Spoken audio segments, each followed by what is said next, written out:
A woman was dragged off a Delta flight in Detroit after she allegedly did not go through the proper baggage check procedures.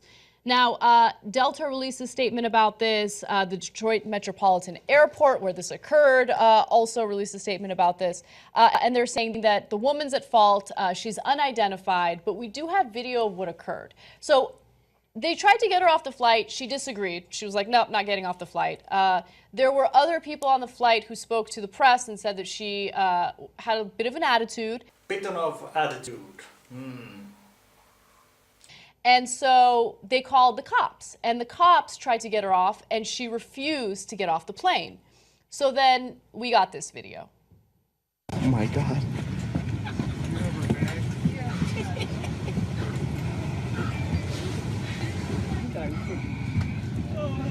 The poor guy, policeman, has to rest because well, the woman isn't the skinniest of women. You want to do something? No. I need a car. Yeah. You got it. 464, maybe. Send us a car. There you go. Good job, policeman.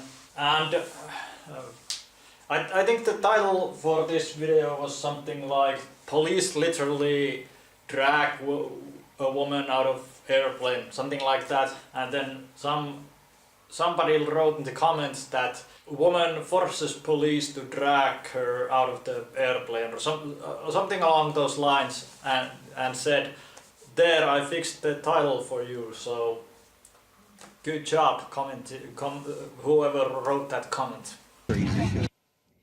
Look, I don't know what she did, and she might have done something very, very wrong, and airport security is very important. With that said, she's an American hero.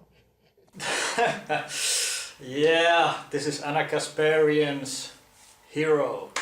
The same Anna Kasparian who... You want fucking attention? Get off the stage, you fat fuck! Get off! Shut the fuck up, bitch! Look, I've come to the realization that the people who get that rise out of, you know, attacking others, you know, putting other people down, those are miserable people, right? They're not happy people. And so this is how they get joy in their life. But am I saying that I'm better than you? I guess I'm going a little further than you are. Yeah, I'm fucking better than you, okay? Much better than you. You are garbage. That's it. That's who I am. I just think you're dumb, okay? I think you're fucking dumb. Yeah, you're an idiot. You're an idiot. So a woman who doesn't listen to the people working at the airplane or the airport, doesn't listen to the police,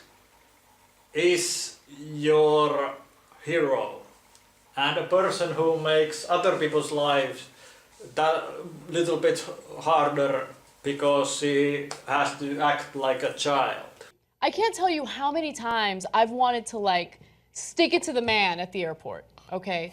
Because, look, I don't know. We don't know the specific details of what she did wrong. They released a super vague statement. So she might have, I don't know what she did wrong. Nonetheless, the whole airport situation is so frustrating, and sometimes I want to stick it to the man, and I don't know. It seemed like she was just trying to stick it to the man there.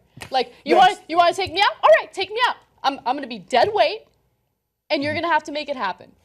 Who wants to make a bet that if Anna Kasparian would do that for real someday, and some police officer, especially a man, would come, and Anna looks fairly thin woman, so she doesn't weigh too much, and a police officer would just lift her up to his shoulders or something like that, you know, I would bet that Anna wouldn't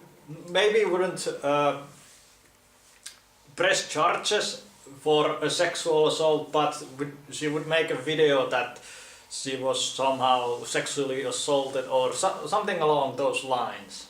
And while I do agree to a point that stick it up to the man and being a dead weight and, you know, carry me off. That could be kind of fun, but then again, I think that Anna would either press charges or make a whiny video about that on the Young Turks or on her own channel.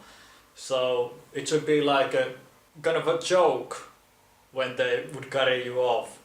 And I doubt that Anna would be laughing or taking it as a joke. I want to be perfectly clear, right? She might have done something terribly wrong, and if that's the case, then I retract my statement. Based on the little information that we know now and the vague statements that they've released about what she did wrong, I'm just like, oh, come on, man. Like, I don't know, does she have a weapon? Is she really posing a threat to anyone? It seemed like she really wanted to go on this flight and get to where she needed to go. But again, I could be wrong. Now, I just want to say, if she had a weapon, they would have told you. They would have put that in the first part. That'd be like the first thing that we know. The main thing we got from the statement was she had an attitude. I don't think that's illegal in the country, okay? Yeah. And remember the guy who had an attitude, who was yelling at the Hillary Clinton voters, right, about how it was Trump time, got to go on the flight anyway. Of course they had to bring Trump into this video somehow. Let's see how many videos do we get from the Young Turks over the next 4 to 8 years without mentioning Donald Trump or Donald Trump supporter. So, and he was threatening people. So, look, that's why a lot of us now assume that it was that they kicked him off for no good reason. Right. Because they keep on doing it. so we did this show on Fusion, right? John and I had to travel to various parts of the country every week. And so when we were going to Reno, I was running a little late and I was in a rush, but went through the security line, did everything right, and I went through the full body scanner. When I came out, the TSA agent's like, wait, stop. And I'm like, okay. And she's like, there's a crotch anomaly. Was it your vibrator? She literally told me that I had a crotch anomaly, okay? So I'm like, what does that even mean? It means that when you went to the scanner, something in your crotch area showed up that shouldn't show up. It was an anomaly.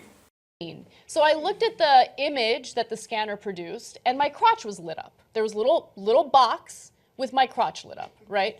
And I was like, okay, I don't know what to tell you. So she was like, I have to do a full body scan, not a full body scan, pat down, advanced pat down. So she asked me, by the way, I was wearing skinny jeans. Like, I'm not packing a bomb in my skinny jeans, just putting that out there. I was wearing these. These were the jeans I'm wearing. These are as skinny as they can get, right? Okay, so just want to put that out there. It looked like there was a little bit of an anomaly there. So anyway, and then she asked, do you want to go into a private room? And I said, I gotta go. No, let's just hurry. Like, I gotta get going. And she's like, okay.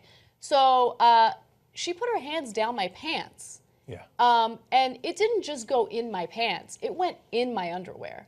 And she went like this, and then she went in the back in the underwear, went like this, made me spread my legs like this, made me spread my legs like this, made me spread my legs like that. There was a guy in the line who like couldn't believe what was happening. And he was just like, Jesus, like he just made this face.